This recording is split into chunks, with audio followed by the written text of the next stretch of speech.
Good morning, good afternoon, good evening, wherever you might be in the world. My name is Chuck Lennox with the Global Alliance for Heritage Interpretation. I want to welcome you to our webinar series today, Global Excellence in Heritage Interpretation. The Global Alliance is an umbrella organization of international interpretive groups around the world who are working together to support the growth of heritage interpretation as a profession and support the professional development of interpreters. I'd like to thank Time Looper and Agents of Discovery for their support of our translation service. In closing, I'd like to remind you that interpretation is a seed, not a tree. Let's plant some more seeds. Thank you for joining us, and I hope you enjoy the webinar today. Hello, I'm Beth Moravon, Chair of the Association for Heritage Interpretation, the UK membership organisation for natural and cultural heritage interpreters. I'm delighted to be part of the Global Alliance for Heritage Interpretation Steering Committee and welcome you to our webinar series, Global Excellence in Heritage Interpretation. Thank you for joining us today. Hello, bonjour. My name is Sarah Rao and I am the Vice Chair for Interpretation Canada. We are a community that recognizes, celebrates, debates, and inspires heritage interpretation in Canada, and we are thrilled to be taking part in the Jacquie webinar series. We hope you enjoy. Hi, I'm Kylie Christian, President of Interpretation Australia, and I'm really glad to welcome you to the Global Alliance for Heritage Interpretation's webinar series. We love being part of it, and we hope you love it too. Tēnā koutou katoa. Greetings to you all. My name is Nick, and I am the chair of the Interpretation Network of New Zealand. We are a network designed to bring together interpretation professionals and showcase the best practice happening around our beautiful country of Aotearoa, New Zealand. Please enjoy this webinar from our international colleagues in the Global Alliance of Heritage Interpretation. Kia ora. Hello, I'm Helena Vicic, and I'm representing Interpret Europe, a European Association for Heritage Interpretation. We're very excited about this opportunity of sharing excellence across the world. We're digging up knowledge here in Europe that can have a potential to inspire colleagues from other continents, and vice versa. The inspiration in the Global Alliance is guaranteed to come back. Global Alliance of Heritage Interpretation with the webinar series is a treasure box of inspiration and good practice that promotes high standards of heritage interpretation globally.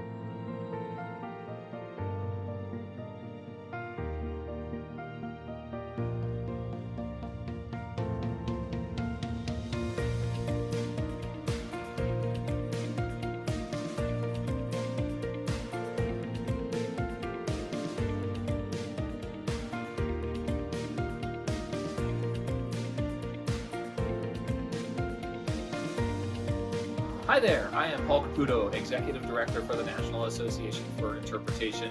We serve 6,000 heritage interpreters in the United States. We are thrilled to be one of the organizing partners of the Global Alliance for Heritage Interpretation year-long free webinar series. Enjoy.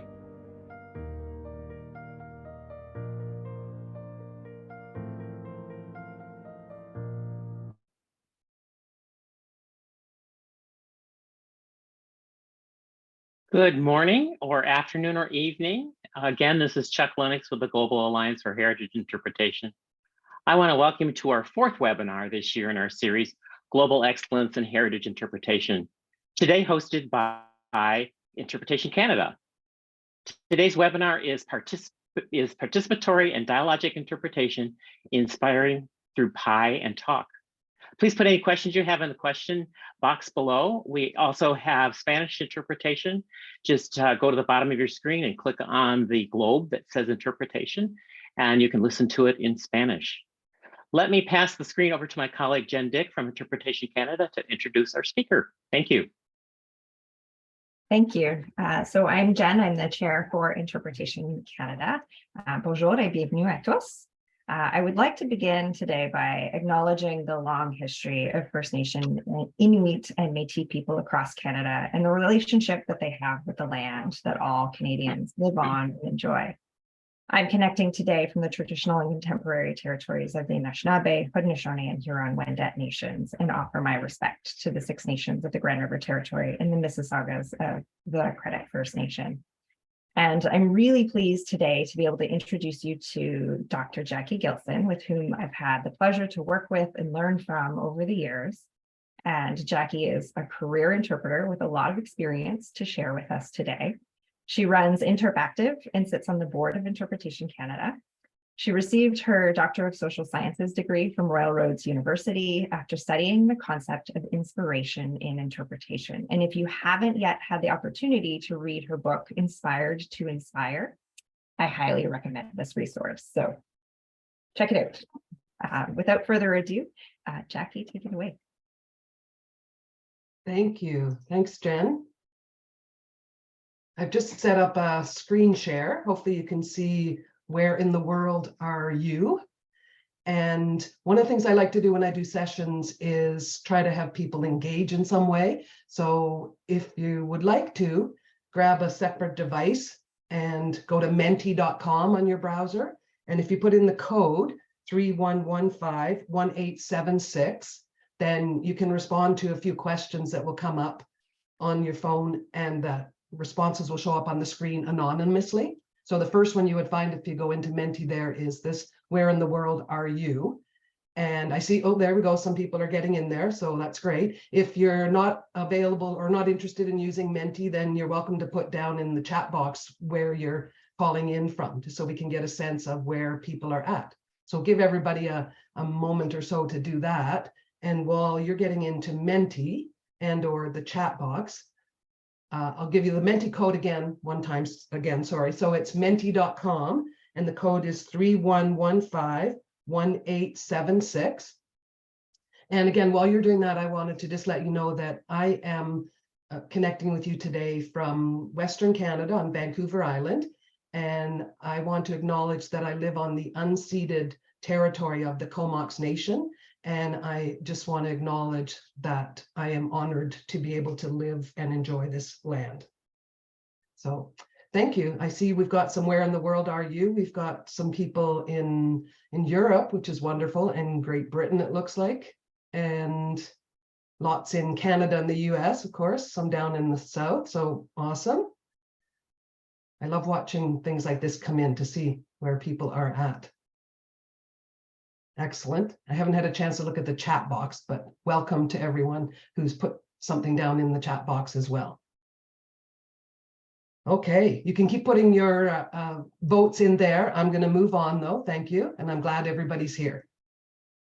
So we're here for a session on what I call a bite of pie and a taste of talk, which really means a really quick introduction to these ideas that I use a lot these days in the trainings that I do. So hopefully at the end, you'll want more. So a bit about me. Well, Jennifer already did a great introduction to me. Thank you. And so I don't need to say much. I am Canadian. I did go to Royal Roads, as she said. And while I was working on my Doctor of Social Sciences, I was working for Parks Canada. And when I finished my degree, my boss manager at the time actually gave me a gift, in that he said, hey, why don't you figure out ways to use the ideas that came out of your research in your work? So for about 5 years, I had the wonderful opportunity to work with a great group of interpreters to just try new ideas. And so a lot of what you'll see in my show or slideshow are ideas that we tested and examples, etc. So it was great to be able to do that. And as Jen mentioned, I have my own company now, Interpactive, and there's my colorful logo there. And I do mostly training and coaching online and face-to-face. And as Jen mentioned, I'm also proud to be and pleased to be a member of the Interpretation Canada board. And some of you have noticed on Menti on the slides, you're welcome to do a little engagement by clicking on a button there just to show what you think of the slide. So that's kind of fun too. So I just wanted to give you a quick idea of some of the clients that I've had the privilege to work with over the last few years. And you'll see a number of groups from both Canada and the US, and some from further abroad as well. So why was I interested in studying inspiration? I think that my initial inspiration to study inspiration came from this Freeman Tilden quote. And the quote says, send the visitor away with something more than a fact, and we may call that something inspiration. So I think I had in my head that this was a wonderful quote and it made great sense, but I just wondered about delving into this idea of inspiration. And so I did that. And I do want to point out that while I was working on my doctorate and or working on it after and my work after, these are some of the other things that inspire me, right? My family, people I've worked with, places I visited, that sort of thing. So inspired by lots of different happenings going on. But one of the things I've been inspired by, I want to mention as well, is the National Park Service in the United States a few years ago started up something they called audience-centered experiences. And I've never worked with them or trained with them, but the materials I was able to get from them online really resonated with me, and so have inspired me and really fit with my way of thinking as well. And I love the part that I highlighted in pink, especially the audience co-creation, because when I think about inspiring in interpretation, I think it fits perfectly with that idea of audience co-creation. So this is the framework I came up with after I finished my university degree and started working with my interpreters. So I'd like to go through it really briefly, just to give you a sense of this philosophy, because it underpins everything that I do. So I like to think of inspiration as that purple starburst in the middle. That's what we're after. We're after this inspiration. And I feel that we need to acknowledge, for starters, that people have different entry points to inspiration. And that's what I call the idea of heads, hearts, and hands. So while some people are more inspired through the head and they want lots of information and that's what inspires them, other people might be more inspired by the heart and the emotional aspect, and others more inspired by the active hands-on elements. So I think that's an important part to keep in mind when we want to inspire people. And then one of my key learnings from my degree was this notion that inspiration itself breaks into two parts. So people are inspired by something and they're inspired to something.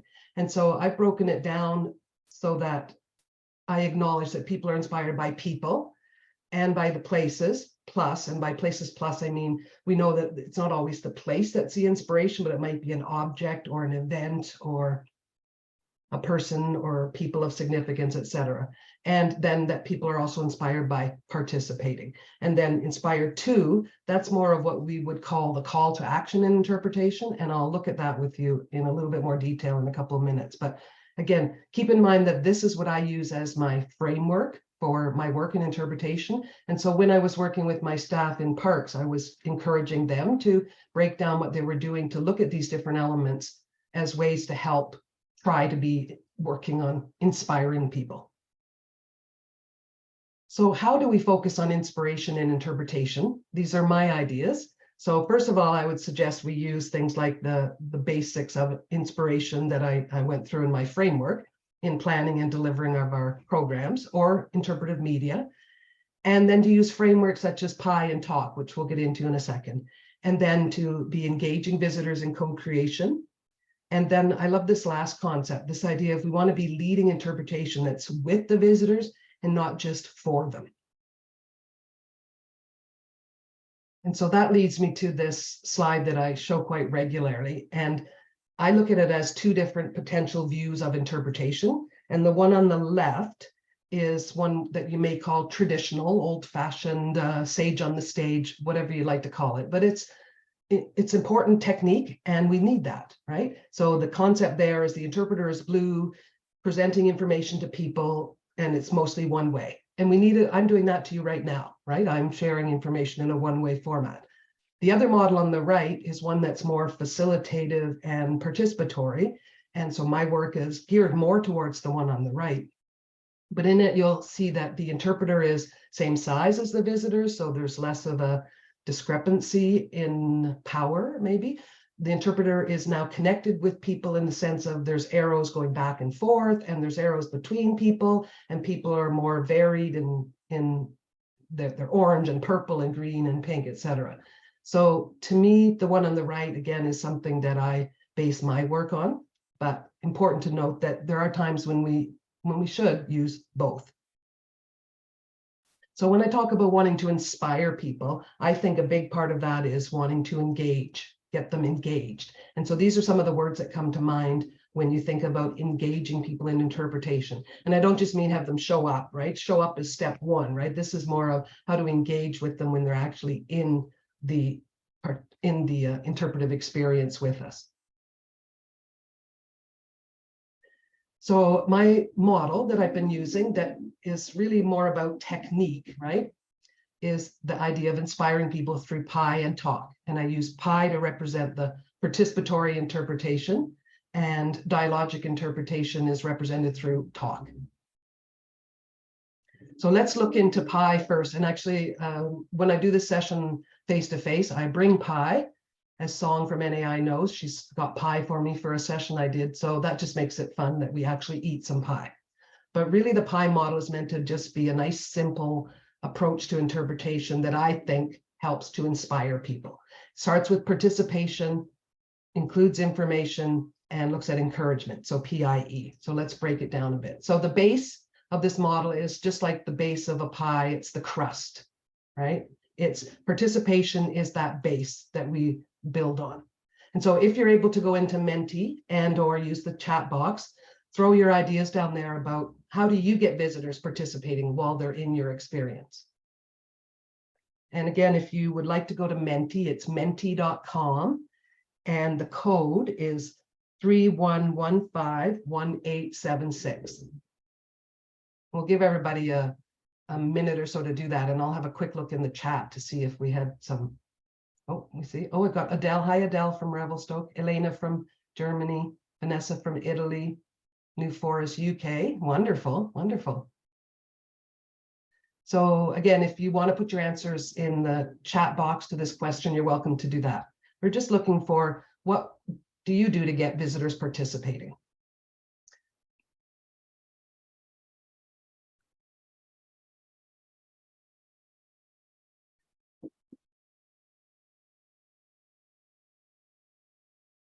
They should be up on your screen now. You can have a read. And while people are continuing to put their responses in, one of the things I'll say is that I put all of my slides right into Menti. And so at the end, I have a PDF file of all of my slides, including slides like this, where your responses are posted anonymously. If you're interested in receiving the PDF of the Menti slides, at the end, I'll give you my email at the very end, and you can let me know and I'll send that to you. I know the recording will be available for the session, but if you want the Menti slides, let me know. So here's some of our answers. Thank you for folks who are participating. How do you get visitors participating? I see lots about icebreakers and asking questions and sharing something, right, for people to hold and look at, making it integral to the experience. And my apologies to the folks who are not English speaking, that there's nothing I can do at this point as far as making this available in other languages, unless for Spanish, our Spanish translator is able to translate some of these for you. So thank you for that. So we see lots about asking questions, right, and being playful. Call and response, awesome. Yeah, so lots and lots about questions, right? And that ties in with my model of talk, which we'll get into as well. Okay, so thank you. And again, you can continue to put your thoughts in there. Appreciate your participation. So when I look at participatory interpretation, some of the techniques that I've used and recommend are on this list here. Everything from games and competitions to stations where people rove around or rotate to the different stations, to arts and crafts, treasure hunts, music, etc., right? And a number of the same ideas that you had mentioned as well.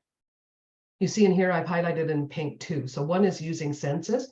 To me, that's our number one best way to have people participate in a session. And I think sometimes in interpretation, when we're leading a tour, for instance, we forget to just stop at the beginning and have people take in whatever it is, whether it's the view or the room in the museum or whatnot, right? But stop and take it all in using our senses is a great way to begin an experience with participation, then move on to the information, right? So using senses, I think, is our number one participatory. And as you alluded to in your answers, number 10 is dialogic interpretation, and that's the whole notion of asking questions. So we're agreed that asking questions is a very important interp technique. I think one of the key points too with participatory interp is you want to try to use a variety of techniques, right, to appeal to a variety of people.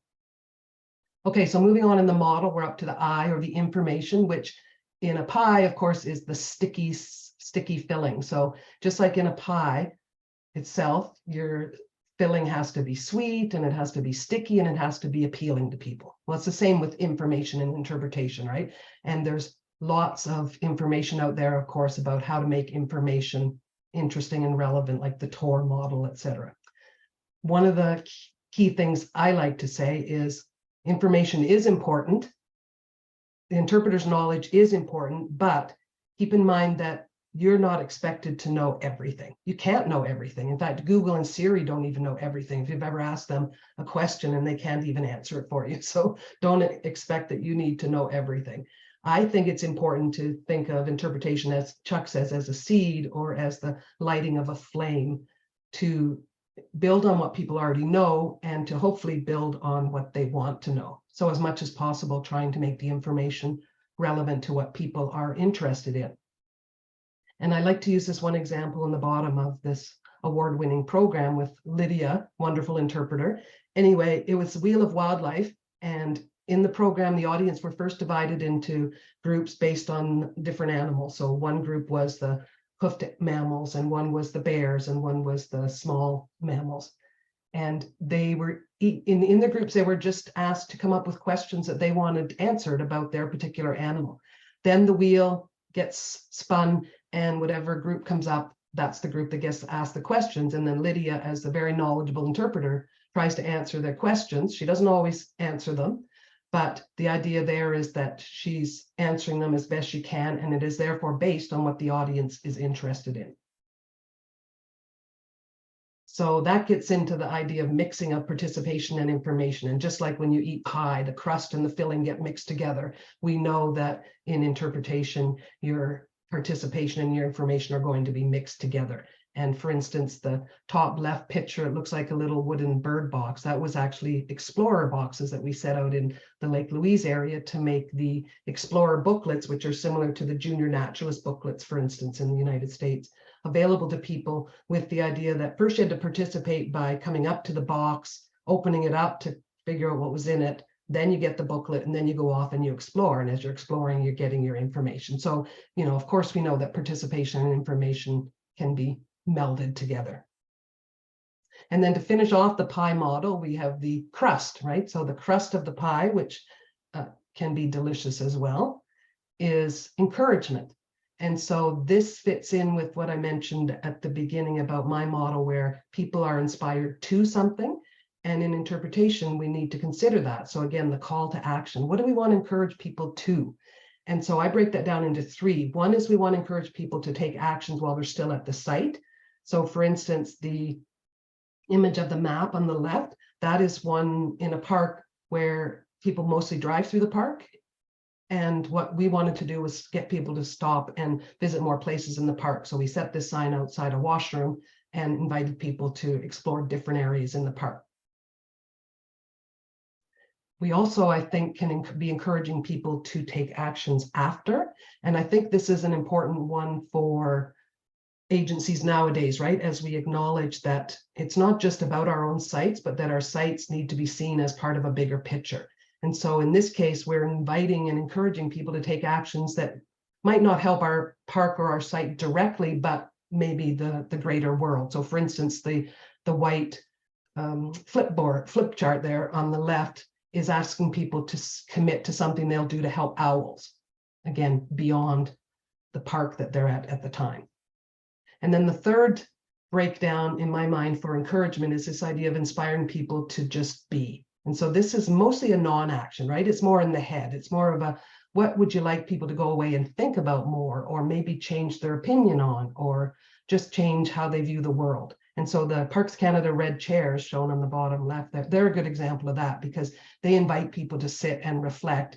And when I did a red chair project, when I worked for Parks, I tried to put something on the table in between the chairs that had a question or some invitation for something to reflect on. So if you put them all together now, we have our participation as the base, we have our information as the filling, and encouragement as the top of the pie. So that's simply in a quick run through is the pie model, and it's really been useful for me to use, especially with brand new interpreters, because it's just a nice, easy way to think of interpretation. And I hope it's useful to you. I like to say it's as easy as pie to engage visitors. And as the quote says, in this age of participation, audiences' interpretation could be better described as engadiences. We want them to be engaged, not just listening. Audio means listen, right? We want to go beyond just having people listen. Okay, before we move on to talk, let's inspire together for a moment. And as you know, inspiring, right, actually literally means inspiring air in. Don't forget to exhale it.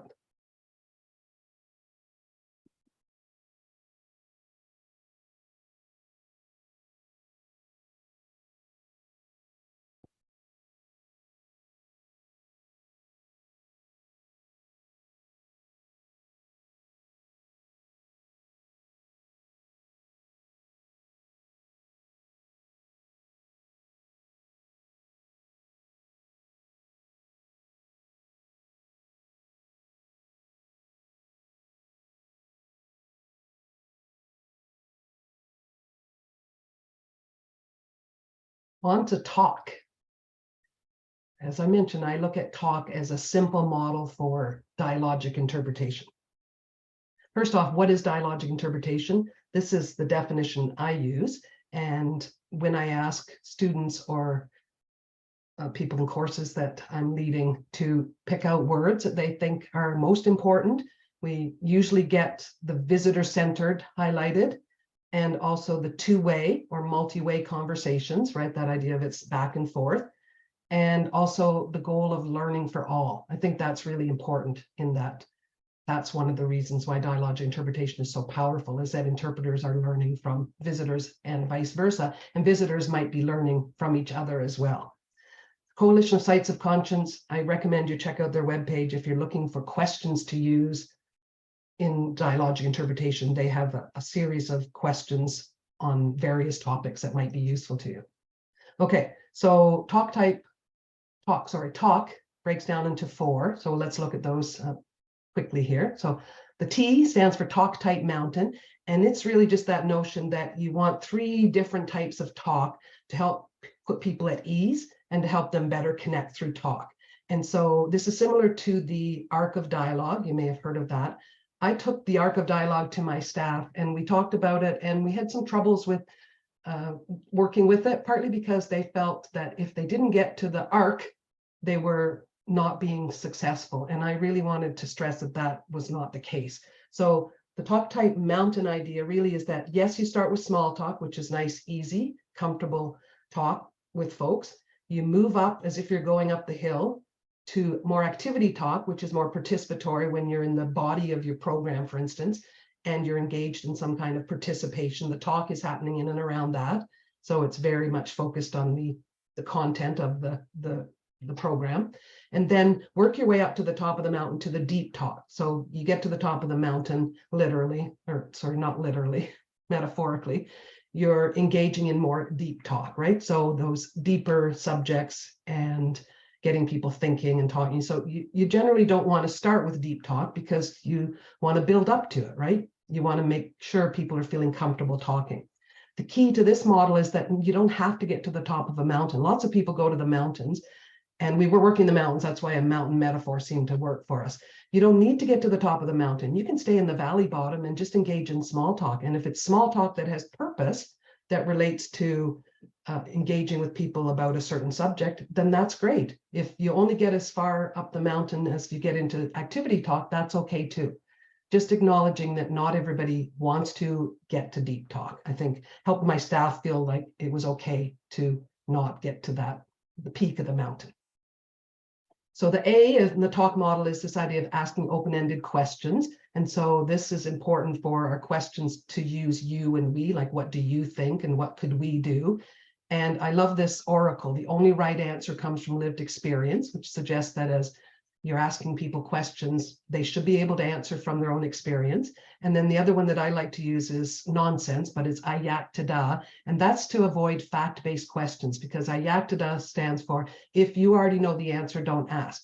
So when you're asking people questions, if you're trying to engage in dialogue, then really they shouldn't be fact-based questions, right? Because a fact-based question is you ask a question, you want the right answer, and then you move on. Nothing wrong with that, but in dialogic interpretation, You want to avoid something where you already know the answer.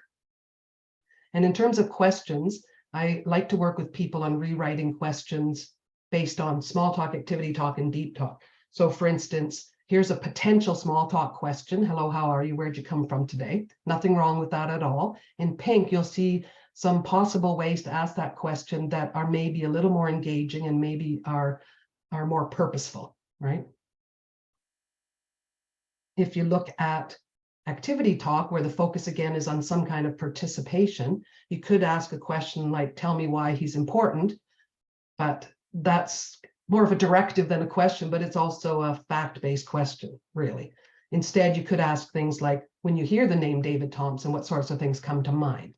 And write or draw these on a Post-it note. So it's just getting at a little more in-depth what people think, as opposed to just telling them. And then third, if you're up to the deep talk part of the mountain and you're engaging in a deeper conversation on whatever your topic happens to be, here's in pink are some ways that you might ask a question that's a little more of a deep talk as far as, well, what can we do to protect these fossils, for instance, and what are you going to do? Why is this site significant to you? And so asking questions is really the hardest part of the talk model. And we always spend a fair bit of time on that in training that I do. And it just takes working on a question, drafting it, asking, rewording, testing it. You know, it's just what needs to be done to come up with a really good question. The L in the talk model stands for lead with facilitation techniques. This is the fun stuff, in my opinion. And so I've got my list of the 10 top ways that I think we can make talking fun. Yes, if you're using Menti, you'll see there's opportunity for thumbs up, thumbs down. That's your chance to pick it or kick it. And I do pick it or kick it with my students. They love it. So as I go through each of these really quickly, if you want to on Menti, give it a thumbs up if it's one that you think you could use or you already do and you think it's great. Or a thumbs down, just meaning, no, it's not one I really want to get into trying. Okay, and I will go through these fairly quickly. So number one, I think this is the most important and best dialogic interp technique, and that's this idea of breaking people down into small groups. And I suggest if you do nothing else, do this. So for instance, in this image, the man and his children on the left have been thinking about their stories about the mountains, and they're now sharing those with just one other family group. So it doesn't put anybody on the spot and doesn't ask anybody to share in front of the whole crowd. Oh, and it looks like I missed my thumb up or thumb down on that one. Apologies. Second, the idea of graffiti wall or gallery tour. I also call this stop, think, and share. And if you look at the Canadian Museum of Human Rights, you see there it says, share your thoughts about human rights. That's called the graffiti wall. So you're getting people to write something down, preferably not on your wall as graffiti, but on pieces of paper. And that's a non-personal interpretive media. You can also use the graffiti wall idea in personal interpretation in the bottom left, where the audience have been invited to put ideas on sticky notes, and they're putting them up on that tree, and the interpreter is there looking at them and is going to lead a bit of a discussion as to what they came up with.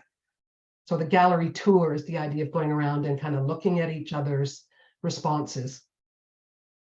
One word and first word or final word, I've clumped them together. They're pretty similar. One word is a really powerful way to get conversation going. And so, for instance, you just ask a question like, what one word comes to mind when you think of something? And this is an example from a Menti, from a training I did, where this is what came out of the responses to that question. You can use one word at the end too. And a lot of people like one word because it's nice and easy. Some people find it hard to come up with only one word. So first words is a little more open. It says, well, what first words come to mind when you think of something? With the idea being that you're not limited to one word. And again, final words would be something that make a nice round out to the program. If at the end you say, hey, what final words do you have to say? And you may be able to compare what people said at the beginning and then what they said at the end. Explore and share, reflect and share, again, grouped together because they're fairly similar. But this is the idea of giving people that time to go out and explore before they're talking. So for instance, in a museum, I would love it if when I go on a museum tour, the guide says, hey, come on into this section, look around, explore what's in this section, and then we'll get together right over there and we'll talk about it. you know, and then I'll answer your questions, etc. I know Brian Forrest does something like that in his Mesa Verde tour. So it's give people that chance to explore, and then they're more willing to share because they've got ideas and they're already kind of in sync with the topic by exploring. Reflect and share is an time-honored interp technique of saying at the end of one stop, hey, as we're walking to the next stop, think about, consider such and such a question. And then when you get to the next stop, you're sharing with the people in the group. But you've had time to think about it, right? So that people are not expected to think off the top of their head. Again, these facilitation techniques are just ways to try to make it easier to have conversation. Voting, very popular, very easy to do, right? The one on the bottom there, you can see what they're doing is, well, I'll tell you what they're doing. I love this idea. So in this OWL program in Ohio, I believe, they're being asked to go stand on the piece of white paper there that best represents which OWL adaptation they would most like to have. People choose their OWL adaptation, and then they talk within that small group of people who are interested in that same OWL adaptation, and the interpreter adds information into the discussions and in the wrap-up. Carpet of ideas.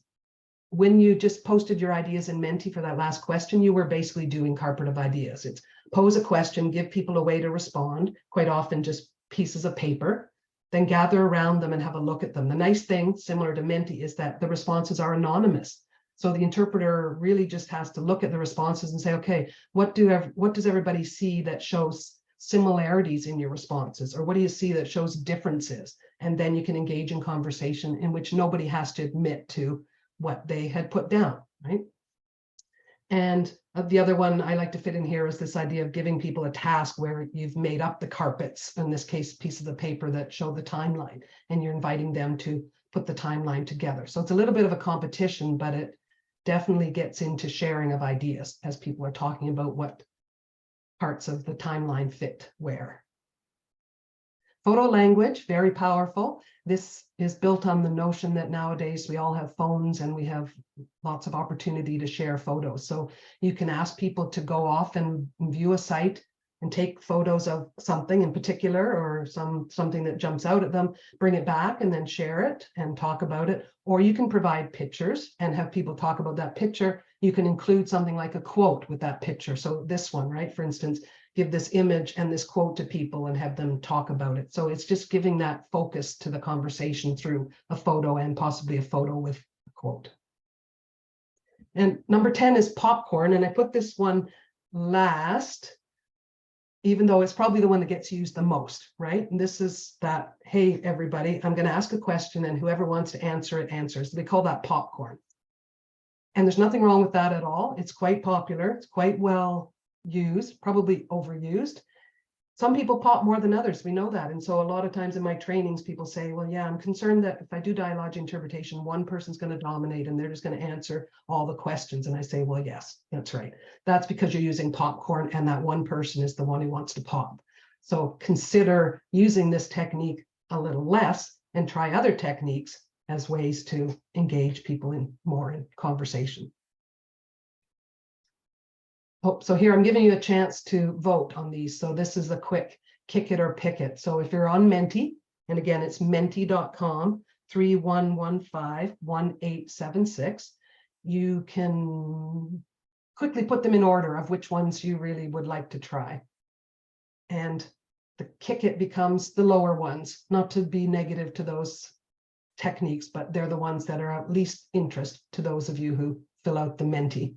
And give everybody just a few seconds to do that.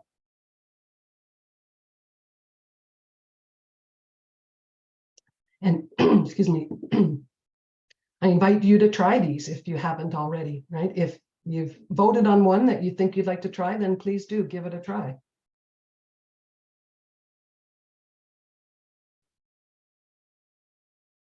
Okay, the votes are coming in. It's like election night here.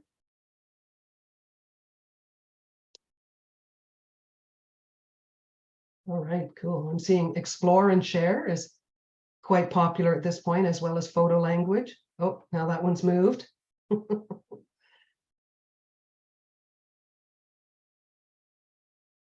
And you're welcome to put your thoughts in the chat box if you're not using Menti.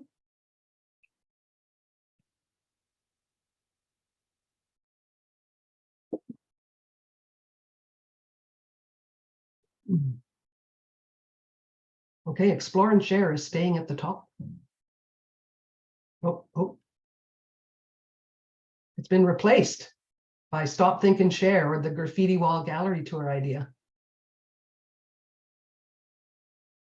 Oh, I see someone has said that they love using first and final words at the start and end of a tour, right? So yes, awesome. Thanks, Tara. It does work nicely, I find. Okay, in the interest of time, I'm going to move on. You can continue voting on your Menti, I believe, even though I'm moving my slide forward. And so at this point in time, before we move on here, it looks like photo language, stop, think, and share, and explore and share are your top 3 choices, with popcorn at the bottom. Yay, you put popcorn at the very bottom. Thank you. Okay, the K in the talk model is keep on inspiring. And when I think about inspiring, I like to think of 3 audiences: the visitors, and we've talked about inspiring visitors, but I also like to think of organizations and staff or volunteers as audiences who need to be inspired as well. So let's take a quick look at those 2. So when you think about inspiring your organization, I've got 2 ideas for you. One is to make sure you're sharing your responses with your management. So for instance, the sticky notes, what people put down in terms of answers to your questions, the things people came up with in your conversations, record those or keep track however you can and share that with your organization. That's your way to show your organization that your participatory and dialogic interpret techniques are making a difference and what people are having to say. So fits in really nicely in seasoned end reports, for instance, to say, and here's some of what the visitors came up with when we asked them for their thoughts. The other is to try to track your visitor intentions. Now, I can't get into this in this session. It's too big an issue, but as we all know, in interpretation, we can't really measure very well what impact we've had on people when they go off and back into their lives, right? It's just too big and costs too much to do that kind of research, etc. But one of the things we can measure is visitor intention. And so one of the things we did, and this is in 2017, the end results of feedback forms that we had given out at the end of our evening programs, I compiled them all. And so we asked, well, what are you inspired by? And so you've got those responses then to say, well, our visitors who came to our programs are inspired by these things: the stories, the delighted screams of the kids, the hands-on elements, etc. And then related to visitor intention, what are they inspired to do? So what are they going to do after? Now, we don't know that they're going to do that, but at the very least, we can say our visitors say they intend to do these things. And that's worth sharing with management to help keep your members of your organization inspired to keep this kind of 2-way audience-centered co-creation model going in interpretation. And so you can see they were inspired to take actions to better the world and to discover and care more, to be more engaged, etc. So keep in mind that your organization needs to be inspired.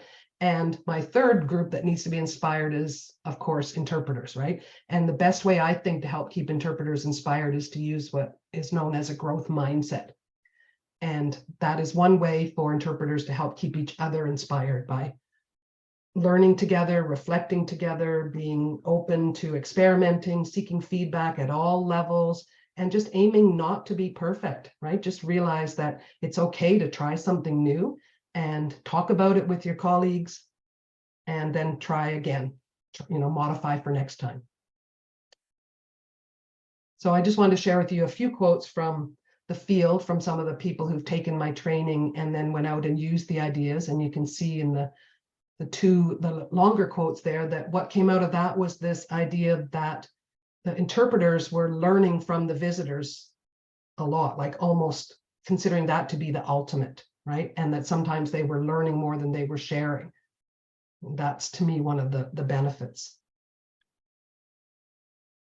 So I'm coming to my end here, and I just want to do a real quick review. So we looked at PI, right? Again, the PI model. So the idea of participation is the crust, information is your filling, and your encouragement is your upper crust, your top of the pie. And again, I present it as not the only way to do interpretation by any means, but a nice, simple way to get especially brand new interpreters going, right, in ways that are participatory and engaging to the visitors. And then the talk model, as we just went through with its 4 elements, the talk type mountain of building up to deep talk and realizing it's okay if you don't get to deep talk, the asking open-ended questions and spending the time to work on them and to test them. And then the L was for leading with facilitation techniques, so those different ways that you can engage in conversation. And then the K for keep on inspiring, right? Inspire the visitors, but also your organization, and keep yourselves inspired. And we did a number of participatory activities, as much as I could fit into 40 minutes or so here. I just want to acknowledge that those participatory activities that we've done in this online training are easily ones that you could use with your visitors in interpretation. So I invite you to think about that and to think about which activities I did today you might be able to actually use. And so back to my overall model, reminding you that this is where I'm basing everything that I do on this notion of inspiration is at the center. We want to build these elements into our interpretation to hopefully have inspiration happen. Of course, we never know when inspiration is really going to happen, but if you keep in mind, if that inspiration is really what we're after, then think back to that breath, when we took our breaths, right? That we are inspiring air, right? We need air. It's required to live. I would suggest we also need this inspiration, not just air, but the inspiration that comes from going to sites, undertaking interpretation experiences, going to them, leading them. You know, we need that inspiration just as much as we need to breathe air. Reflection questions. Now I'll leave these with you for doing on your own after, because we won't have enough time for you to do this here, but maybe take a photo of this screen or write down these 2 questions. It's really just asking what you're inspired by. So what are you inspired by the most from this session? And what are you inspired to do with it? So maybe write for yourself one thing that you're willing to do after. And that's a bit of a commitment to yourself to say, this is the one thing I'm going to try. And I hope you'll come up with something that will work for you. I do have to and want to give a plug for the Interpretation Canada conference. They're up on the screen behind me. And this conference is online. Every second year, Interpretation Canada conferences are online, and they have been for a number of years, well before COVID. And so this one is September 26th to 28th this year. And because it's online, people can join in from anywhere.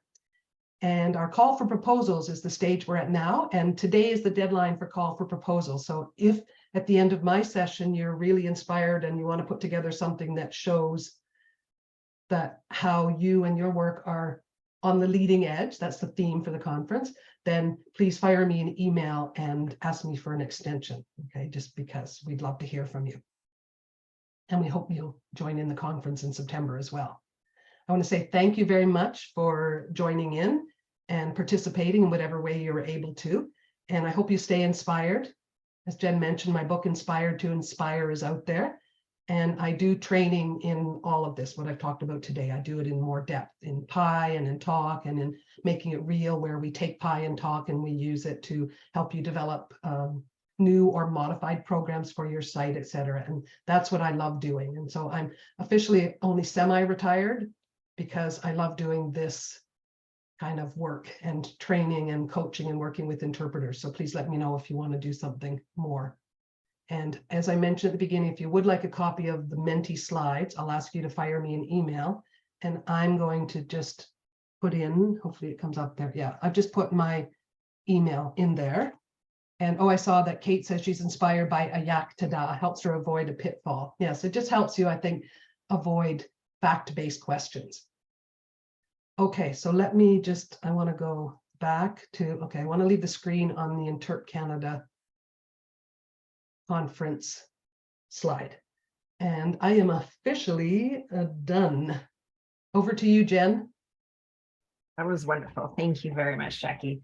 I know I've seen you do variations of this training a few times now, and I always take something new away from it. So thank you very much. Hopefully everyone else in the audience too has some little tidbits that they're inspired by and inspired to as well. We do have a few questions in the chat. If anyone else has any questions, sorry, not in the chat, please add them to the Q&A section. It's a little bit weird to keep track of them there. Our first question for you is, what's the time frame for a typical program that you use these techniques in? And do you have any suggestions for adapting for 20 to 30-minute programs? Right, okay. Thanks, Eric. So I think you can fit the PI model into any and/or talk into any length program. It's really a matter of planning it out, right? And so one of the things I do when I'm doing training is I try to get interpreters to use PI at each stage. So I would say use the PI model in your introduction to your program, use the PI model in the body of your program, and use the PI model in your conclusion in your program, which means that at each stage of your program, you're considering what's my participation going to be, what's my information going to be, and what's my encouragement going to be. Which to me suggests, and I've seen that you can use the PI model in a 5-minute interaction with people, right? You may not get to deep talk about a deep subject unless people want to jump in and go there with you, but you can certainly engage in small talk and activity talk through using PI as your model.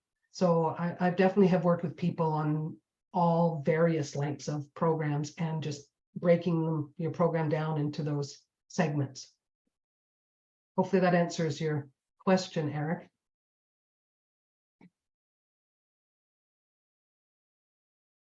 Yeah, I've seen elements of it used in any length, even just short roving conversations. You can apply that if you're thoughtful and you plan in advance. A question from Sarah, who says, thank you for a great session.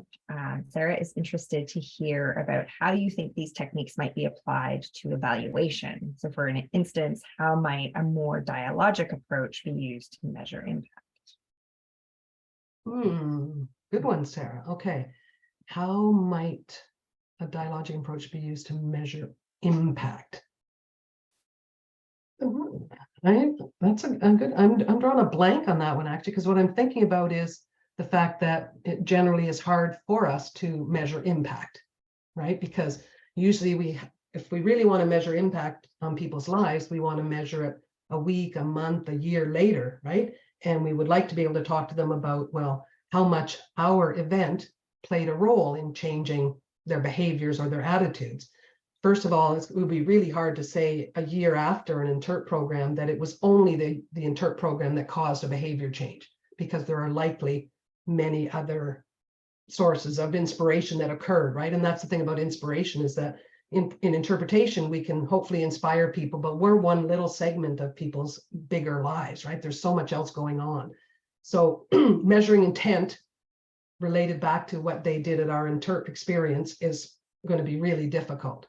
So what comes to my mind would be a dialogic approach to measure impact would be asking questions, which is what we would do when we're measuring impact. Let's say if we had the money to be able to ask people after what they did, then I would encourage that kind of measurement or evaluation to be dialogic. So for instance, in research, you can have quantitative research and qualitative research. Quantitative, where you've got lots of numbers and you've forced people to choose an answer on a scale. Qualitative research, you'd be asking questions and maybe interviewing people and having dialogue with them. And that's the kind of research I did for my dissertation, which fits really well in with dialogic interpretation. So I would say going forward, if you're trying to evaluate, you would want to, as much as possible, use those qualitative methods of asking questions and having conversations with people about the impact that the interpretation might have had.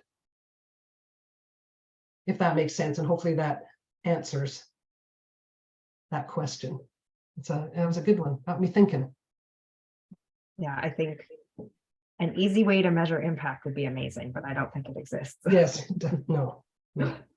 A question from Kelsey. Do you still have a Padlet available for holistic inspirational interpretation? Right, I do technically, although last time I looked at it, everything seemed to have disappeared.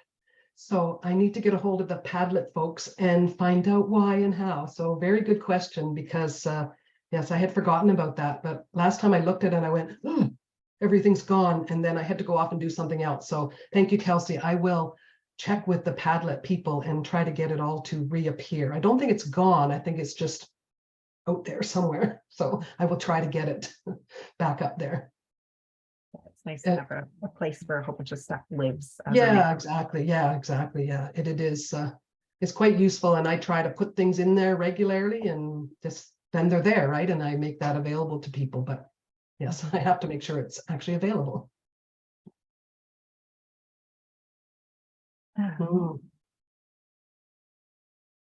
What is a Padlet? Oh, sorry, what is a Padlet? Oh, okay, yeah, so it's basically a free program. Just go to padlet.com and you can make your own Padlet, which is kind of like a bulletin board. I look at it as. So if you think of a bulletin board where you can just pin articles that you think are good to read, or videos, if you could pin a video on a bulletin board, it's just sort of where you can put a whole bunch of resources on whatever topic you want, and then make the Padlet link available to anyone, and they can go on and they can see all of the resources that you've plunked in there. Yeah. And we do have a note in the chat section about using these approaches in non-personal interpretation. Do you have, I saw that, yeah. Thanks, Jamie. And so, yes, I am working on and developing a program that is Pi and Talk for interpretive media, right?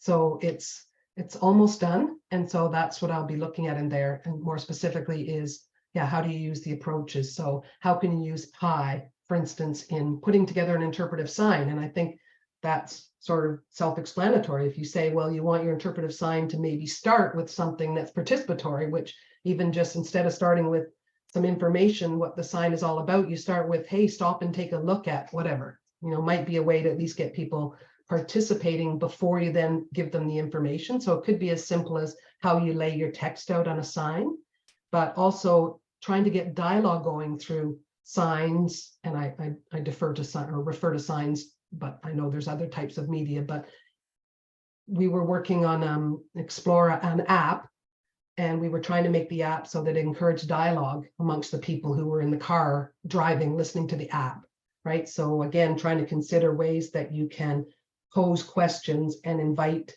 people to talk, even with just within the group they've come with when they are using an app, et cetera. So it's just adding those elements, I think, into apps and brochures and web pages where we're using Pi and using the talk principles. And so, stay tuned for more on that, but that's just some general thoughts I have on the notion. And I think the models of Pi and Talk can be used in interpretive media, definitely. I look forward to that. Yeah. Okay, well, I think that brings us to the end. And so I'll pass it back over to Chuck if he has any final words. Thank you so much, Jackie. Sure, thanks, Jen. Thanks everybody for coming today, and thank you to Interpretation Canada and our speaker, Jackie Gilson. Our next webinar will be on July 13th with Interpretation Australia. Please use your association's website for more information and to register. And again, remember that interpretation is a seed, not a tree. And I think Jackie helped us to plant more seeds today. Thanks, everyone. Thank you.